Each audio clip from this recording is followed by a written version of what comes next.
one of my mentors said, Mark, don't just try to make a living, try to make a life. And I feel like by diving into something that is super meaningful for me, I've seen the impact of people's lives that we got to be a part of. And you can't put a price tag on that.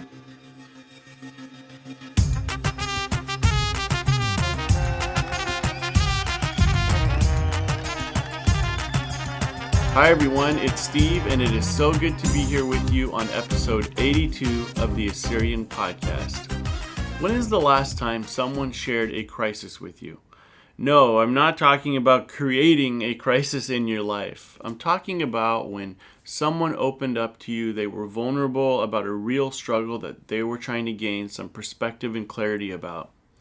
Well, today's guest, Marc Afshar Stevens, is regularly sought out by college students who are in the throes of life and making difficult choices that will set their path for years and years to come.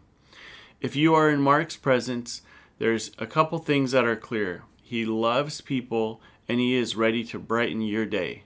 He is relentlessly optimistic and it's contagious, and explains how he became a campus minister for Chi Alpha while also raising a family and creating rap music. Yes, I said rap music. So, strap on your seatbelt and get ready to hear from Marc. Support for this week's episode of the Assyrian Podcast is brought to you by Tony Kalogerakos and the Injury Lawyers of Illinois and New York. If you know anyone that has been in a serious accident, please reach out to Tony Kalogerakos. Tony has been recognized as a top 40 lawyer and a rising star by Super Lawyers Publications, and has obtained multiple multi-million-dollar awards. Tony can be reached at injuryrights.com or 847-982-9516. Another word from the Assyrian Podcast. If you have an idea for a show that you think people all around the world would benefit from, please let us know, and we'd love to help you out and get you on board. We want to support your big idea and also grow the Assyrian Podcast Network. We'd love to provide different shows that hit different audiences that cover different topics. You can find the new podcast show application form by going to www.assyrianpodcast.com or emailing us at info@assyrianpodcast.com. And now, here is Marc Stevens.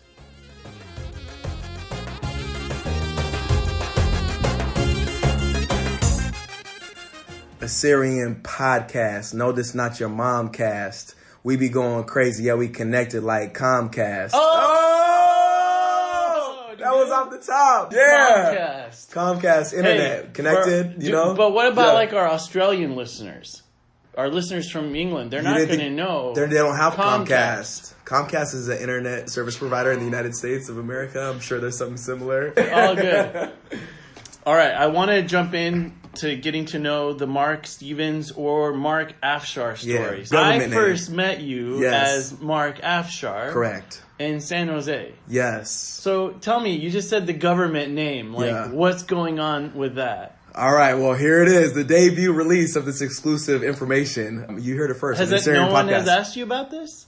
Yes and no, but I've never given the true exclusive until now. Marc Stevens originated because I didn't like my middle name because it was super Assyrian.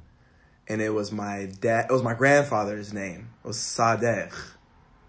So I didn't want, when people ask, my classmates asked me when I was younger in school, what's your middle name? Oh, Steven. So I felt like that was the English. Oh, so you did that at a young age. I did that at a young age. I've been having this name. So when you were a young kid, yeah, don't you feel like you're dishonoring your grandpa? Super dishonoring, yeah. I mean, so how do you reconcile that? Well, because that was like, when I was trying to find myself and be confident in myself, it was when, in high school, and that was like when 9/11 hit, and I felt everybody didn't like Middle Eastern people. So I was just trying to get by, in those times. I felt like gentrifying my name, in a sense. Yeah. But... yeah. And where do you stand with it now? Obviously. Oh man, I love it. Oh, yeah. My next music video that I'm doing, I just did a song called We the Wave. It's going to be all Assyrian. Okay. It's about to go crazy. And what are you going to do to honor your grandpa's name?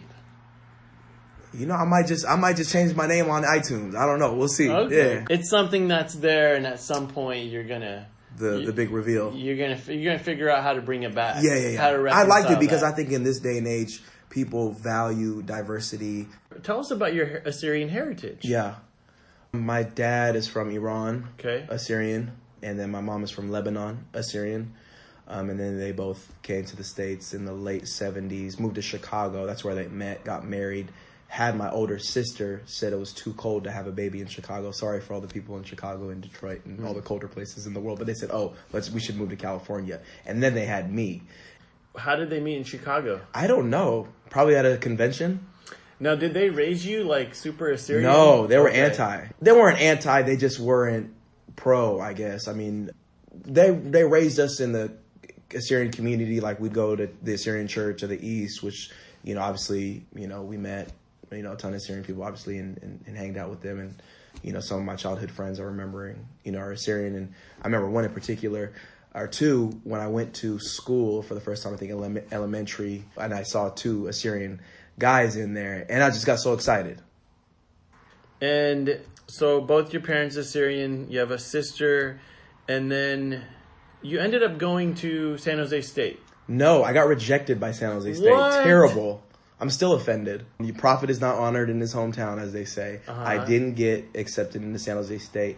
I went to junior college, because I graduated high school with a decent GPA, but I just didn't have any direction for my life post high school.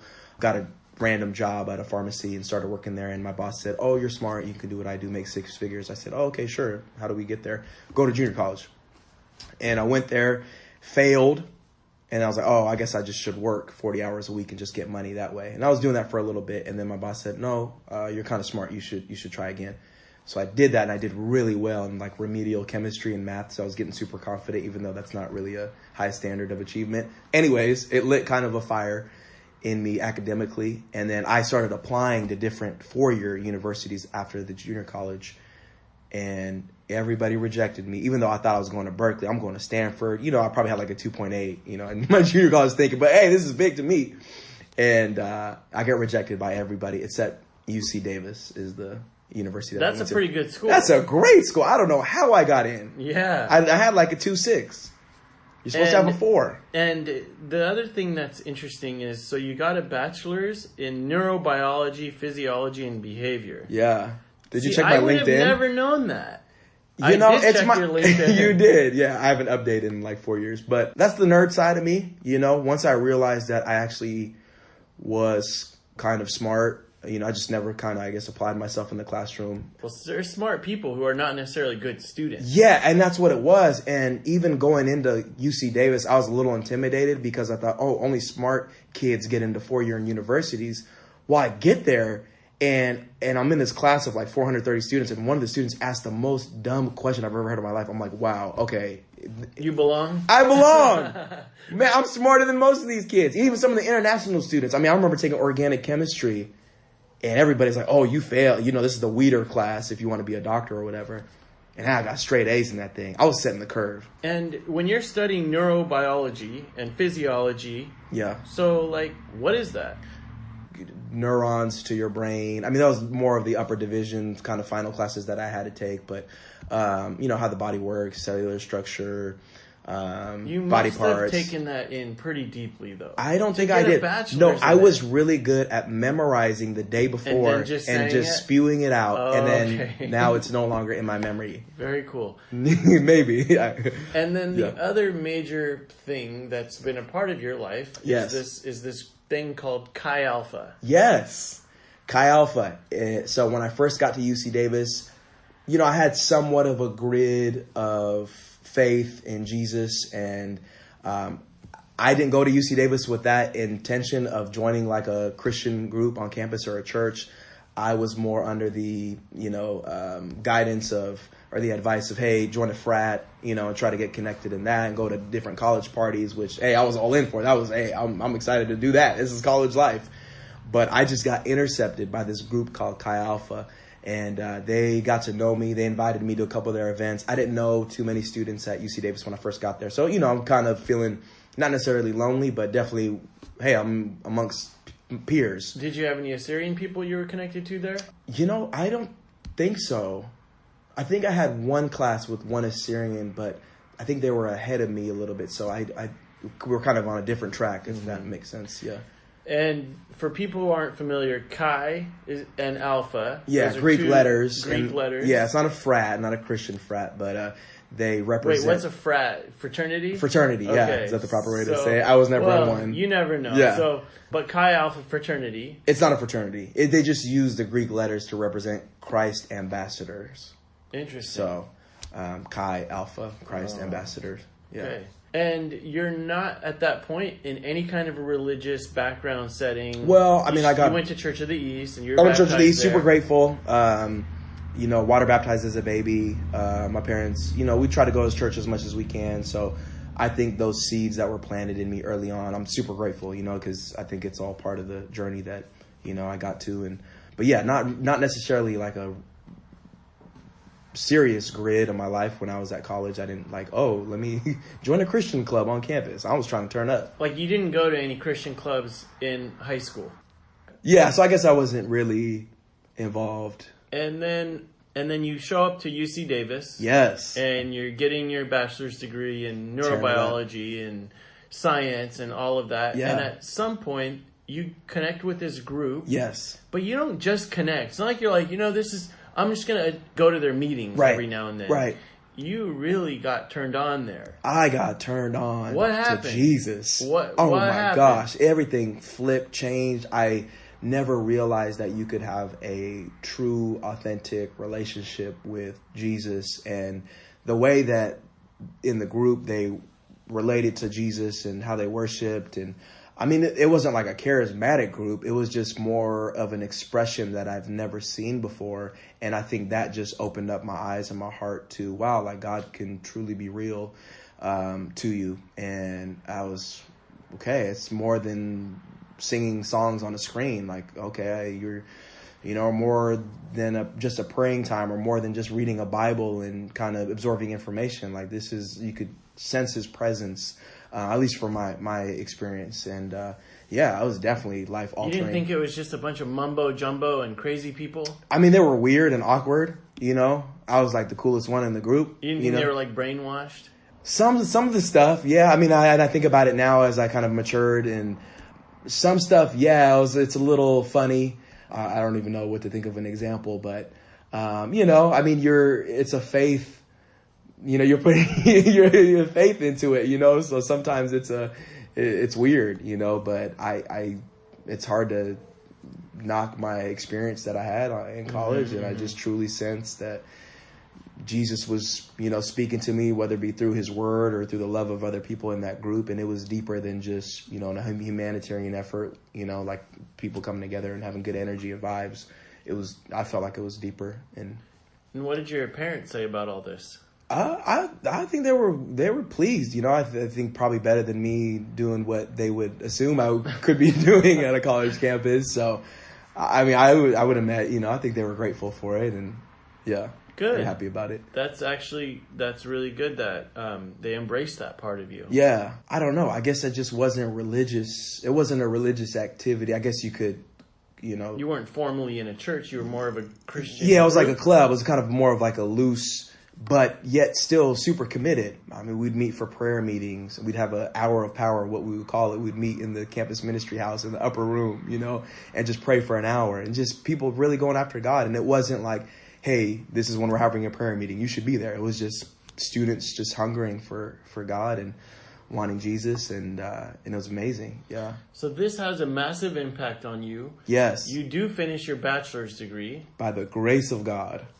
Why is that? Because you're just... Man, I had senioritis my sophomore year. Mm-hmm.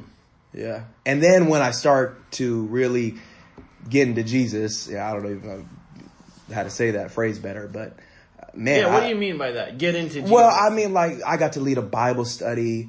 We're meeting new students on campus, and, just as my life was really impacted, I'm like, hey, I'm sure there's others out there that would want, a similar impact for their life to be changed, and getting to witness that and see that, in direct relationship with somebody and seeing God move on somebody's life. I'm like, wow, like, this is incredible. This is really meaningful, more meaningful than some neurons and protons, even though those are all part of the package, I guess. Hey, technically. so that's pretty interesting, though.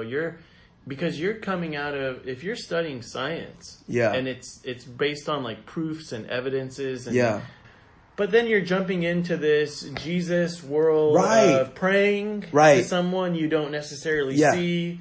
Somehow, though, your brain is able to do this world and to do this world as well.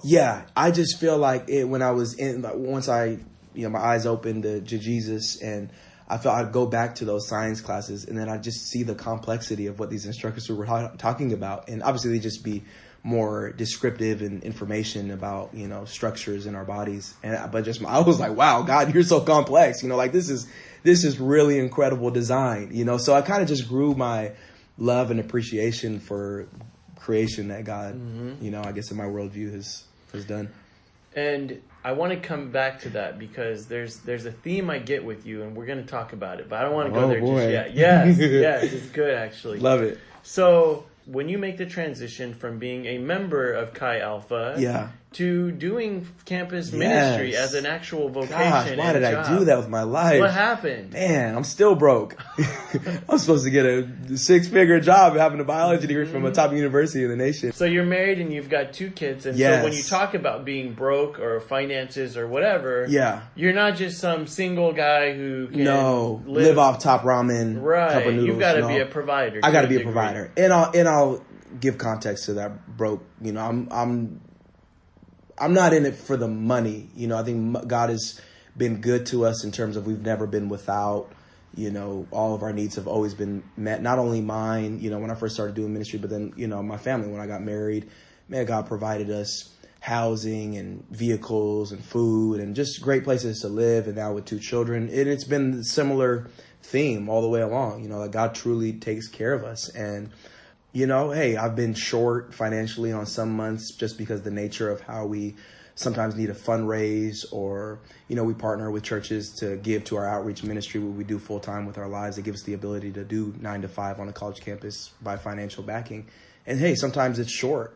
But even today I did a church service, and the honorarium that they gave, they invited me to speak. So, kind of the common gesture, they'll provide an honorarium for your time and cash. Cash. The you're preparing for a message, you're speaking, and you're in a sense working. It made up the difference of the shortage that we were in the month. And that honorarium was specific to the specific dollar amount. It made up what we needed for the month of how much we usually need. And so that's just one example of many times where, God has been awesome. And but I mean, in another life, I'd be, want a Maserati or mansion in the hills. Go take us to. Can I be honest or not? It's a serious podcast, right? We want to know. We want to know the real Marc Stevens. Afshar. But what Marc Afshar? There we go. That's a pretty big jump to go from, I love this group, they impacted me, now I'm going to graduate college and go pursue pharmacy or whatever. Right. Instead, you're like, I really love this group. I want to do this for other people, professionally, vocationally. Yes. I want to get my... Yes. And I'm so glad I made that decision because I had amazing mentors in my life that helped me walk through those transitionary seasons, right when I'm getting to graduate and trying to make life decisions. That's one. But one of my mentors said, Mark, don't just try to make a living, try to make a life. And I feel like by diving into something that is super meaningful for me, I've seen the impact of people's lives that we got to be a part of. And you can't put a price tag on that, and not saying you can't be impactful and make a lot of money in a different field of work. I think you can do that. But for my situation, I'm just so glad to have been doing ministry for the last 9 years, 2010. Is that 9 years? Yeah. So almost going on my 10th year and just super grateful. I mean, what's the day-to-day? What is that? When you say I'm doing ministry? Great question. What are we doing? We're just finding funny memes online. Hanging out with people and getting coffee? Or we're a people organization. The majority of my ministry on college campus is I'm getting up in the morning. I'll walk around campus. I'll do like a prayer walk, my own little devotional time, read some scripture, kind of get ready for the day. And then I'll just meet with students one-on-one in the cafeteria for a cup of coffee or lunch. And when we're talking to them about life, their thought processes, their Bible reading time, how, we're just their boyfriend and girlfriend, why'd they break up, or just deeper issues, maybe they had some wounds in their life. And sometimes, hey, I'm not, that's not my expertise. I'm not a trained psychologist, so we'll have to, get somebody else in the situation. But just A through Z life. And if they want to grow in their faith, we do Bible studies for groups of college students. So we'll do like a small group, maybe in a dorm, or for some athletes. I'll do pre-game chapels for athletic teams that have a game and some of the players want something like that. And then we'll do like a worship night every week in a classroom, and we'll play music, we'll worship in that sense, and I'll get up and preach a message from the Bible. So yeah, it's kind of our weekly. Do these people seek you out? Yeah, so like we'll do tabling. And what does that mean? Oh, tabling. So when school starts, there's always students looking to join whatever that they may be interested in. Set up a booth type thing. Yeah, so kind of at the beginning of the year when new students are wanting to connect, and maybe they come from church backgrounds that they want to have that in college. They don't want to lose, that sense of community in their faith. And so usually they come to us. Yeah. It's interesting. There is the thought within the church world that kids will be a part of like youth group until they're 18. Yeah. And then they show up to college, and at that point they're being hit with deeper, more complex questions and different perspectives that they were never aware of. Yeah, which I think I think the church has done a disservice. I guess you could throw me into that group of not preparing intellectually young people into what they would be walking into in a secular environment. Although I will say this, when we get amazing, young people that are from the church, that are part of awesome youth groups or any youth group, and they get to college and they join a Christian ministry like Chi Alpha or some other Christian ministry, they get on fire. They go next level. So, I mean, that environment produces, a more radical breed of a Christian. What's next level? Next level is, how are you, reaching out to your classmates? It becomes more transformational in the sense that you want to transform a campus, and you feel like, hey, it's just me and Jesus. Transform the campus how?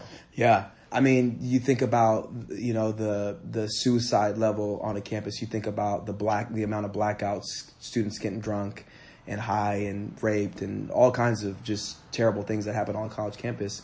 One of my mentors, he went to Chico State to become he was a college pastor out there, and he felt called to go to Chico State. It was the #1 party school in the world at that time. When MTV was like a big entity thing. I don't know if it still is, but like when TRL was a thing. But they put him on. They said Chico State is the #1 party school in the nation, and so he just had his heart was gripped to go there. And then 2 years later, it became like 293. I don't even know how they rate, how good of a party school that you have, but in that sense that, hey, we see destruction that, is harmful for anybody, for a young person, and we want to save you from that. Again, I'm not a savior, but I know Jesus can save somebody from potentially bringing harm to themselves, and just flipping the atmosphere. So that's actually what I think is so compelling about the work that you do is Thanks. Is you're wanting to look out for people, help Absolutely. people. I love people. I'm in this for people because I love them and I believe in them. Jesus said that you will go and do greater works than I. He believes in people. Oh my man. I know that I sense that from Jesus, when I read the scripture and I read that verse. So I'm like, man, maybe sometimes I'm too optimistic to a fault, but I'm like, man, if God can do anything with anybody, and that's it. Hey, if you're in ministry, if you don't like people, get a different job, don't do that with your life. But I love people. And to me, the greatest investment that you can make with your time is to spend it on people. And I feel like I've seen awesome fruit of that. Just even getting to officiate weddings of college students that, we got to see impact in their lives. And so kind of like a full circle for us. And yes. Is your wife doing the ministry as well? Yeah, she was saved in the same ministry at a different college. It was Chi Alpha, but at a different university. And she became a student leader there at her university, Cal State Stanislaus in Turlock, Assyrian nation of the world, Assyrian capital of the world. Of the world. That's right. But which is awesome. And but yeah, she's super involved. Now she works a job at another university. Somebody's got to pay the bills, right? No, I'm just kidding. But yeah, she'll help out. She'll mentor gals. We'll do premarital stuff with students who are, wanting to get married and mentor in that way. She'll come along and yeah. Very cool. It's probably very important for your marriage. Yep. To have someone who understands what you're doing because they've done it as well. Exactly. Especially for that field. Exactly. We've got impacted by the same exact organization, so it's like very similar DNA. So you two are just jiving together. Yeah, we get it. Yeah, we have a lot of fun, and it's fun. Yeah.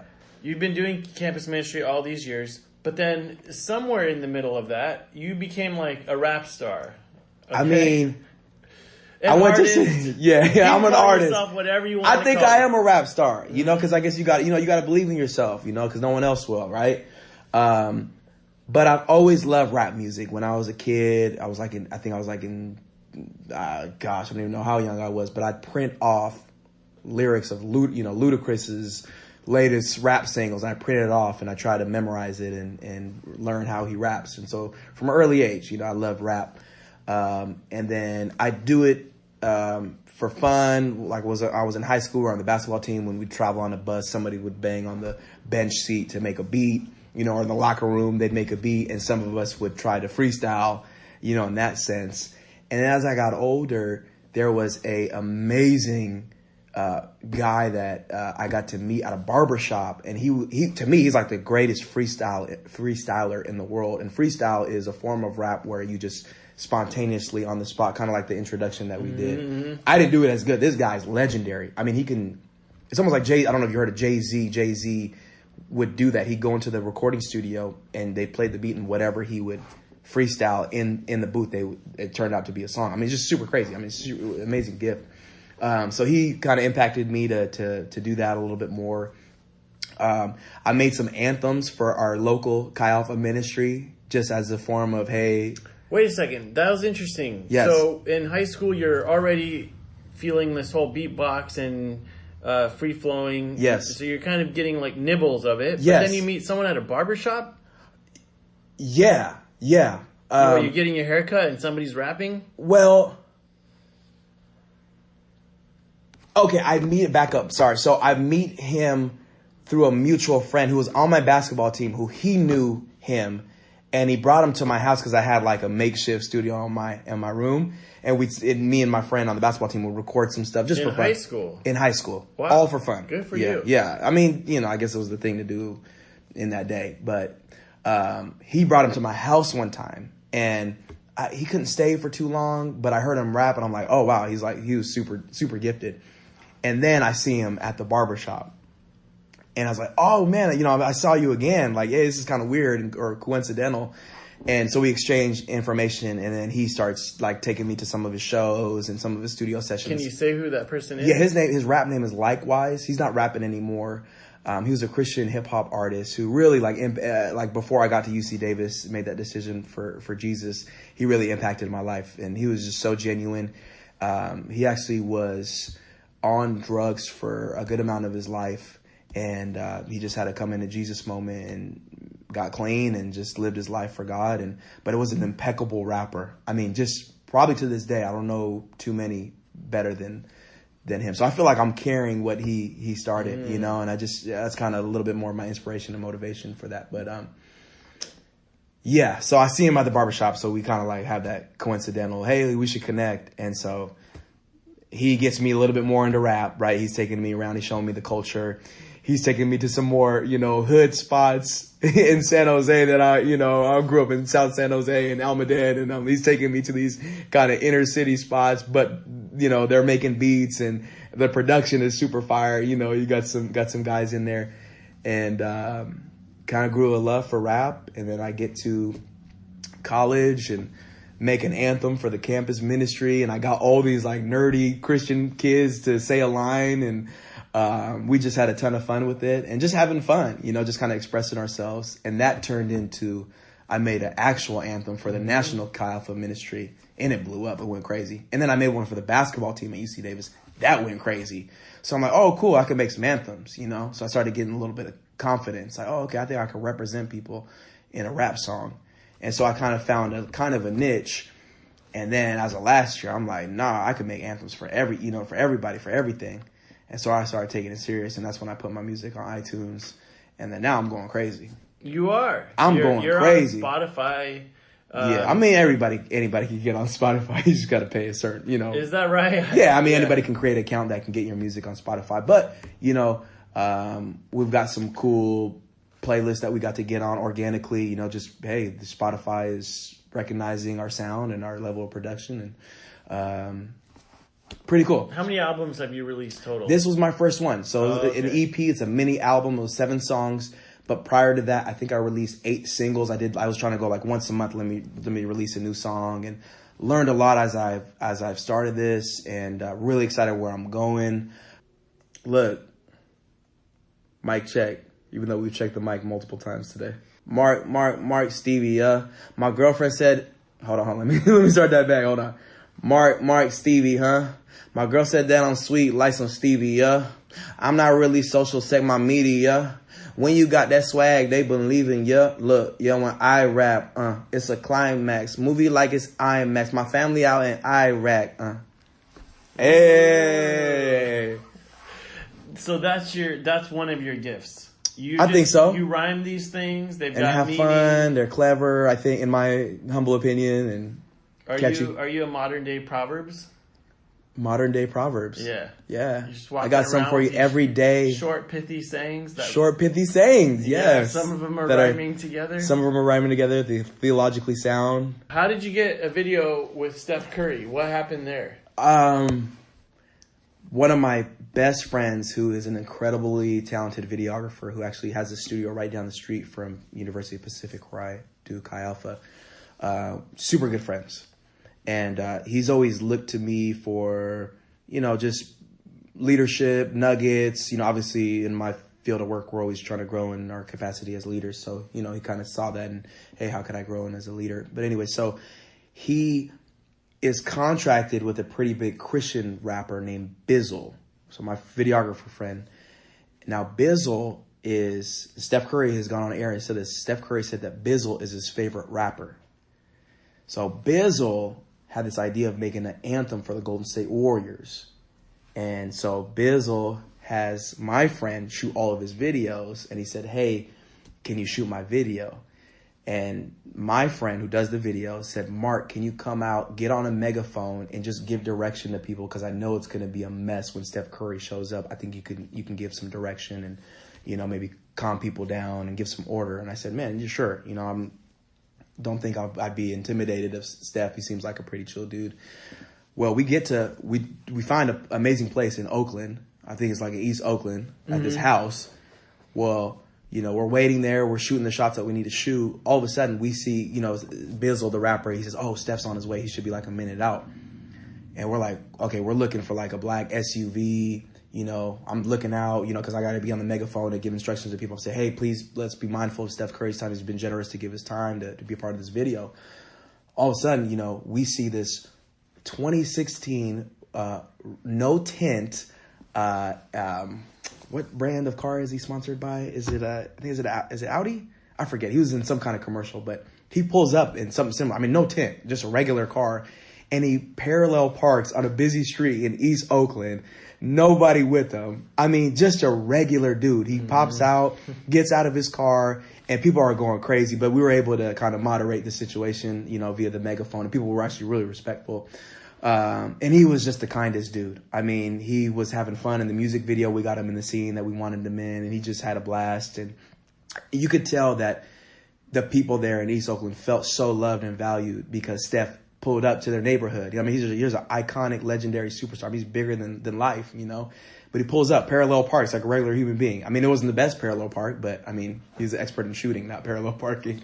And you're through those anthems that you did, and then releasing your own album, like this guy Bizzle, you're actually making inroads with and connecting with all these different kind of rap stars. Yeah. I say he's like really become one of my best friends. Not Bizzle, but this guy named Mission, who's pretty big. He just hit 1 million streams on his song called Thank the Lord on YouTube. He's pretty big. He's a pretty big artist, and he's made a lot of impact. But we've become like really close. It's been cool. He put me on his album. It's dropping on October 4th. It's called Thank You, Lord, We Made It Safe. And he has me on a song called God Way. And it's a big deal. I mean, he's a big artist with a big platform. And for him to put me on that meant a lot to me. And it inspired me. It felt like it took me to my next level. I think it's my best rap verse that I've said to date. Do you want to hear it? It's really clever. It's really clever. And it's a little risque, but that's just, I guess, my personality. And I'm just going to be me. So, never been fake. Life's like a movie, ain't no Kim K. Yeah. Psalm 23, just like MJ. Yeah. Keep up 100 like I'm Ben Frank. Yeah. I've been ducking suckers since the 10th grade. Yeah. I've been dodging Satan since I've been saved. Yeah. God made a way when there was no way. Daily in his word, that's my paper chase. Well, I'm feeling myself, not even off that purple drink. Catch me at church, I'll be off that purple drink. I am not a killer, but I murder beats. I did it God's way. You can't disturb my peace. Yeah. Marc Stevens. Ta-da! So did you write all that yourself? I did. We were in the studio down the street from my campus at UOP at my videographer friend's studio. Yeah. True story. Shoot a pen and a pad out, or how do you? No, what's your process? My process is I listen to the beat. I try to feel the beat. Just kind of be one with the beat, and just whatever comes to me. I try to go with it. I don't negate any thought. Any thought is free game. Sometimes that gets me in trouble, but most of the time, I just feel like I'm so free in that moment where, words are kind of falling, if that makes sense. And we were in the studio and he played that beat and he said, like, Mark, I want you on one of my songs. And I got a little nervous because this is a big deal. I'm barely starting out. This guy's an accomplished artist, but it drew out the greatness in me. And I felt like that was my best verse in terms of being clever and true to who I am and funny, witty, and all that type of stuff. But yeah. So this is just the beginning for you? This is just the beginning. How does it feel to have released this album? Good. I'm content. I'm grateful, but I'm not content. Yeah. So you've got your sights set on more stuff. Oh, I'm going crazy. I'm like, that I'm very honored and excited that AP dropped, and I'm proud of myself for putting out. Because it takes a lot of work, to record and have a full-on production and drop it as, if you're a music artist. Who comes up with your beats?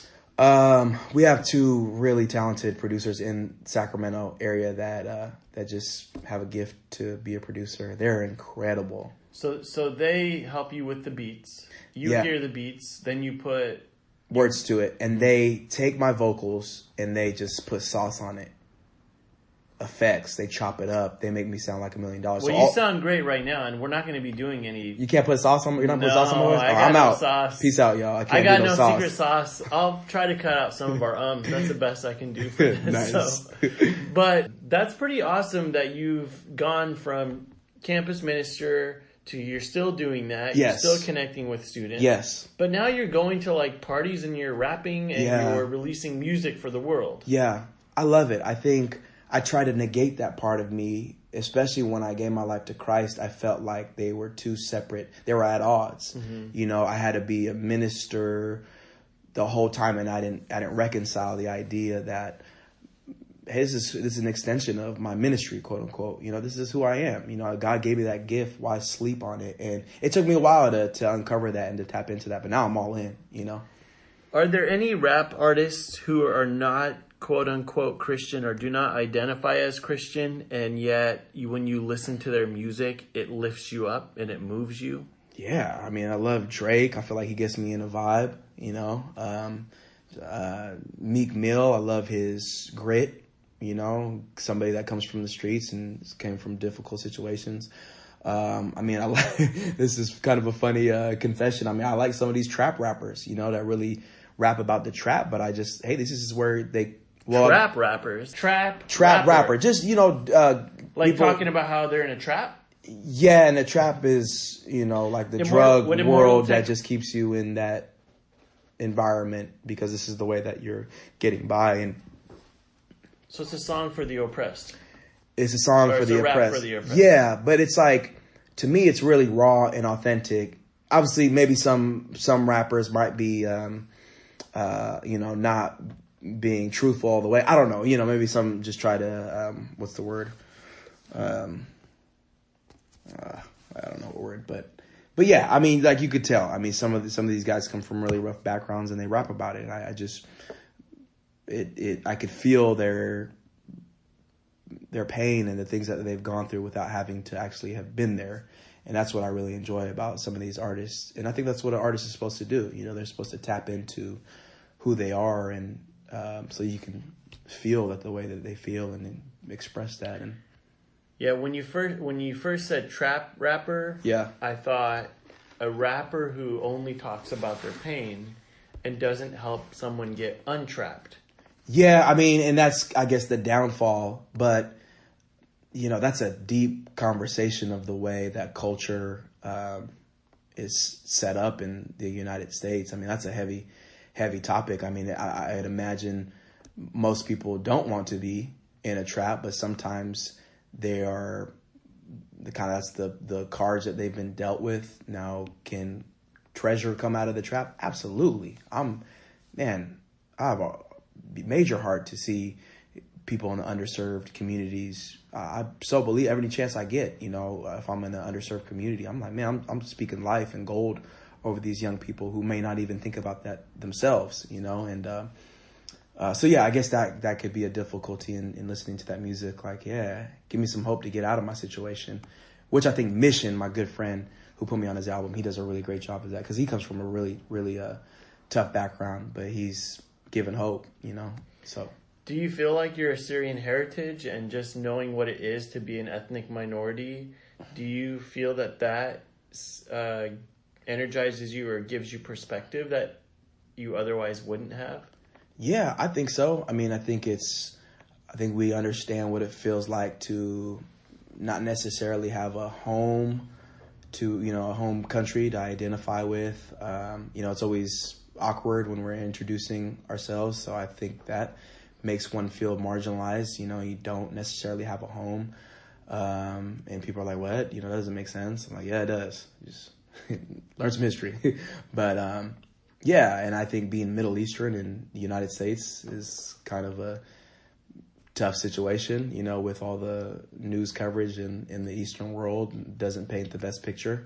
But, man, I love Muslim people from the Middle East. We have a group on campus. I make sure that they know that I love them. And, you know, I try to go to some of their events and just show love, you know, like, hey, these are my people, you know, they're from the Middle East. And so I identify with them in that regard. You know, sure, we have a difference of faith and we think differently of Jesus, but that's another conversation. But yeah, I love being Middle Eastern. I'm super grateful. And later in life, I've come to that conclusion that, man, I'm so grateful I'm Assyrian, because when are we going to hear the first Assyrian rap song from you? I feel like there's been. No, I'm saying from you. Oh, from me? Yeah. That'll go crazy.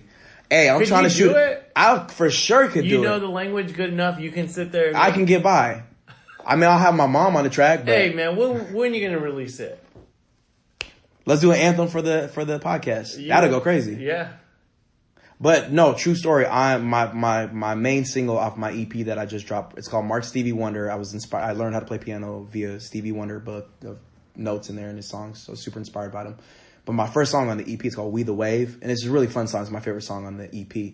But I'm about to shoot a music video, and it's gonna be Assyrian themed, drinking chai, you know, eating pita, kebabs, nazooks. Yeah. You know, going crazy. Bringing your Assyrian culture into it. Yeah, and my friend Mission is on it, and he's African American, and I'm gonna have him do all that stuff. Yeah. Well, let us know. We'll have to pump it up. Let's pump it up. I need models. I need y'all.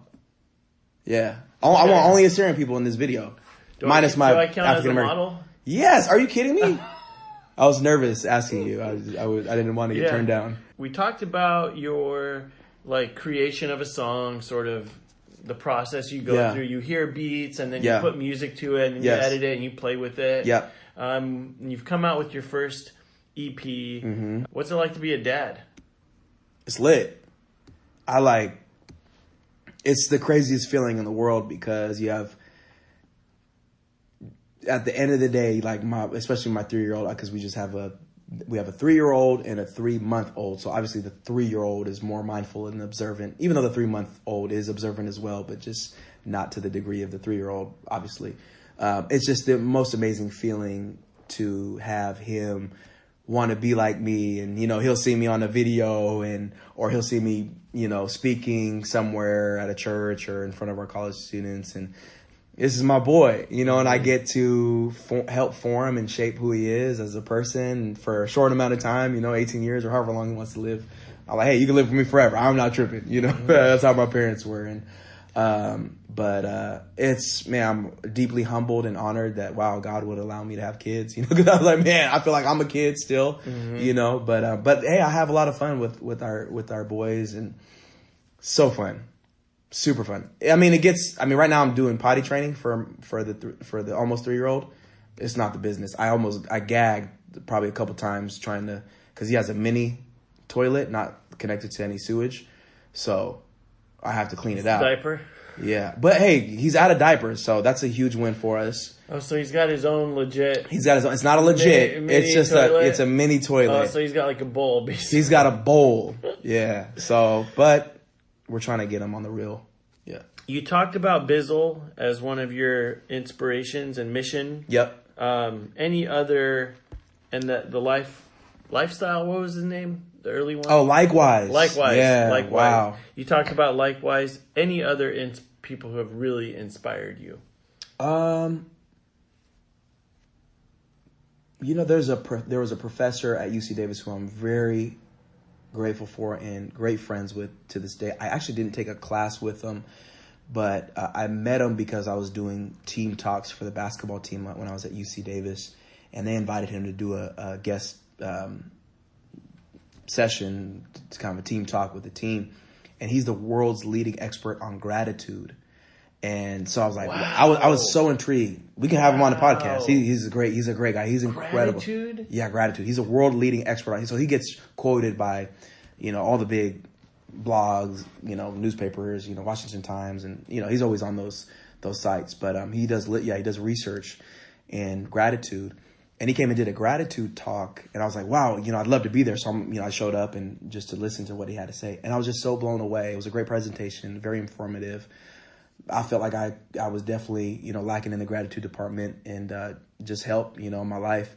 But I got to talk to him after his talk and come to find out that he's of the faith and he places his faith in Jesus. And here he is, a world-renowned expert and doctor and a professor, at Can you share his name? Yeah, Dr. Robert Emmons. He put me in his book. He has a book out called Little Book of Gratitude. Mm-hmm. And you say like, thanks for so-and-so and so-and-so in the beginning of your book. He shouted me out. So we became so close and cool. And he's definitely someone who inspires me because someone of his intellect is yet so humble in his approach to life and towards people, and lives his message. He's just so full of gratitude. He actually, he brought me to Yale University to co-present with him. So I had the opportunity to co-present a lecture at Yale University with him. We tag teamed it. And I was like, man, you sure? I'm not going to tell these people anything new or revolutionary that they already know. They probably learned this in 3rd grade. But he really helped me in my grid to become, more learned, as a way to serve people better, and it just grow in my knowledge just to help people. And I love that guy. He's amazing, and we're so awesome friends. That's such an important key, though. What you just said, you became more learned. Yes. To help serve people better. Yeah, right. Because I work with college students. They're always asking questions. Why does this happen? Why does this happen?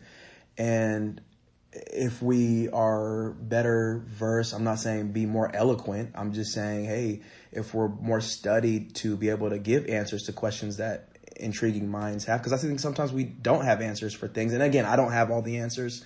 I don't got the answers, Sway. One time Kanye said in an interview that went viral. But I don't have all the answers. But if I can try to learn and do my due diligence of providing some kind of helpful reasoning to somebody that can help them, why not work hard and be diligent at that, And so Dr. Emmons showed me that in the way that he lived his life. And now, speaking of gratitude, the other thing that I pick up off of you is you're one of the most positive people I know.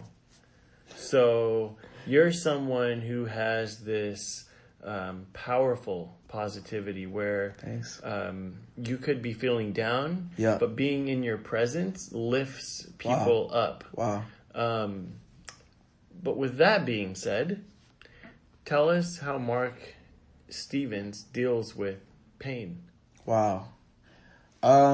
Cry, hide it, mask it, pretend that I'm okay, go to the gym, try to work it out, eat junk food, make myself feel better. I mean, that all sounds very healthy. It's not. What do you mean? No, it sounds yeah. But you deal I see what with you're it. saying. You know. I'd probably say the gym is a great... It sounds like you're aware. Yeah, for sure. Yeah, I mean, sometimes, I guess it's hard to be fully aware. So are you like completely ripped? No, I'm not ripped at all. Like a six-pack? No, I'm trying to catch up from 5 years ago. Yeah.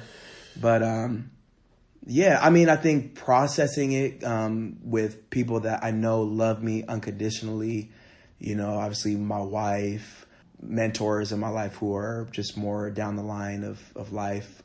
Once, I remember talking to my campus pastor when I was a college student, and we had this thing where we would list off, this may sound weird, one of those weird faith things, but it was amazing. I just felt super liberated, but it was kind of all the darker, quote unquote, sins that I felt that I committed early on in my life that I never confessed. The Bible is big on confession, and so I wrote down a list with my campus pastor of all the things I felt like I did wrong. And some of them were so, trivial, but some of them were a little bit deeper, nothing crazy, but, I wrote them down, but it took me literally like an hour to voice them because I felt they were so deeply in me where they were just kind of suffocated and just deeply never exposed.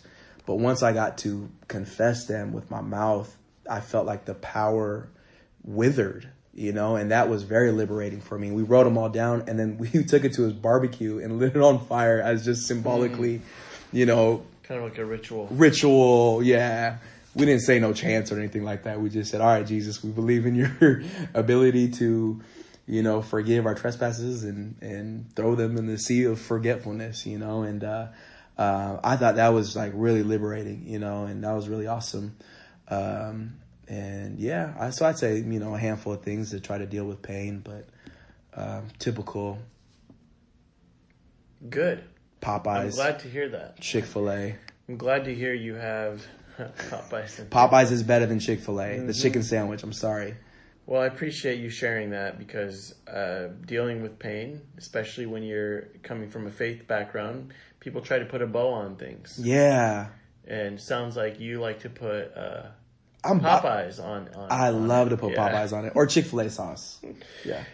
I want to talk to you about your relationship with your wife. Yeah. She's not an Assyrian. No. And tell us about that relationship and the ups and downs and maybe just all ups. Yeah. She's amazing. I always thought that, you kind of mentioned it, I'm super positive and this amazing person that does ministry and just rap and is always awesome all the time, is always grateful. But once I got married, I realized wow, I'm really not as good as I think, because now you have somebody that sees you 24/7. She calls you out, and she does, in a loving way, where it's if I make a complaint about what she's doing, then not in a competitive way, but she's like, well, what about this that you did? You left your cups all out around the house, half filled with coffee. Now they have black marks in the mug. Are you, and I'm like, wait, you didn't do the dishes. I'm like, wow, marriage really causes you to look deeply within yourself, and you realize how, not as strong and amazing of a person that you are, but now you get to become that. And with the right person, I feel like my wife has helped me become a better man, husband, a father. I mean, she's always, encouraging me to do the right things, for the kids, and make sure I'm making time for them in a busy schedule, and which I do. But, she's just a helpmate, and she's amazing. Yeah. Very cool that you have that relationship in your life. Yes. So in closing, one of the things we like to ask people who are on the Assyrian podcast is if you could say something to all the Assyrians all over the world who listen to the Assyrian podcast, what are you going to say to them? Wow. I love y'all. I'm so grateful for the Assyrian nation. I feel like we have so much diversity, so many gifts and talents out there. We're a worldwide movement. I love you all. I pray that you all have an amazing year and lives, and we make history. We continue to do amazing things for the culture and the community, and we just continue to unite. And I'm grateful for y'all. Love y'all. Thanks for being on the podcast. Honored. Thank you for having me. Cool.